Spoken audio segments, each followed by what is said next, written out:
Hello Andeshe, and welcome back to Let's Read Ancient Spells.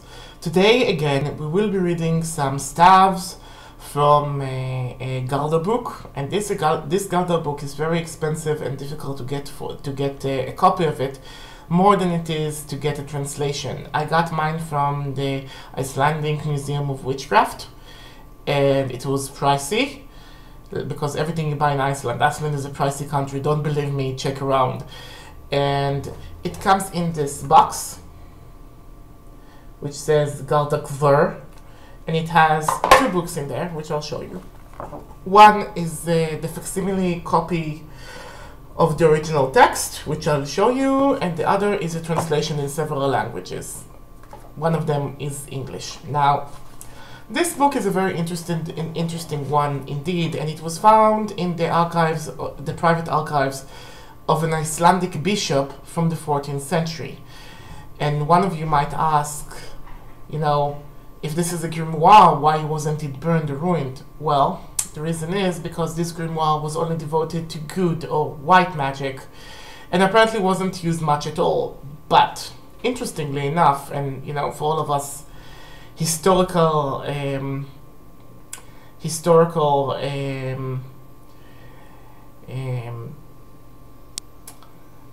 riddles lovers, some books of the manuscripts are lost, and we don't know where they are, and we don't know what they contained.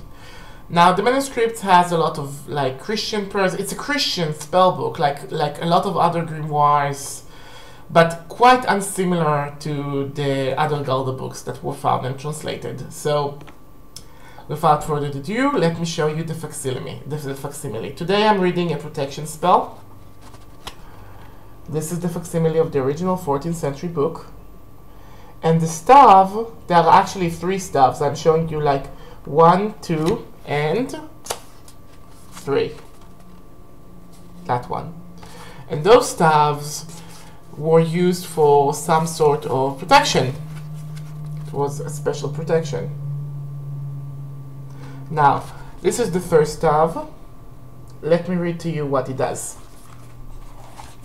I'm reading from Grimoire, page 156.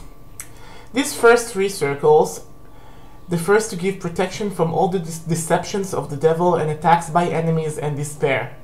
The second, from sudden death and collapse, that also and from all terror of the heart. And the third, from the rage of enemies, so that when they lay eyes upon thee, their mind are seized with such terror that they become powerless and collapse. Somewhat like the Helm of Terror or the Agishi al-Mur. So that was the first one. You see, that's the one that we saw before. And you can I hope you see it well enough. You can copy it from here, or if you want to cast this specific spell, you can just get the book if it's that important to you. And if you want a link to the book, just tell me and I will put a link down below. But if you don't want it and it's just you're seeing it for your personal historical interest, then great. The second of the 3 circles and the first are for sword wounds. Protection from, I suppose, sword wounds. The second for devilish wiles and not losing one's way. And the third for the rage of powerful men and all persecuted by evil men. The third 3 circle, okay, so, so it's against really the dangers of, being seduced to do something bad or being stabbed by swords. I wonder if this would be changed today to give you, protection from bullets injuries and, stuff like that.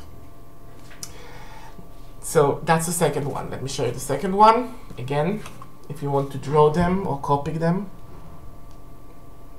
That's the second one. Now the third one, this is the third one, there are 3 circles. It looks very mystical. The third one, these 3 circles, and the first gives victory in legal disputes and popularity amongst all men.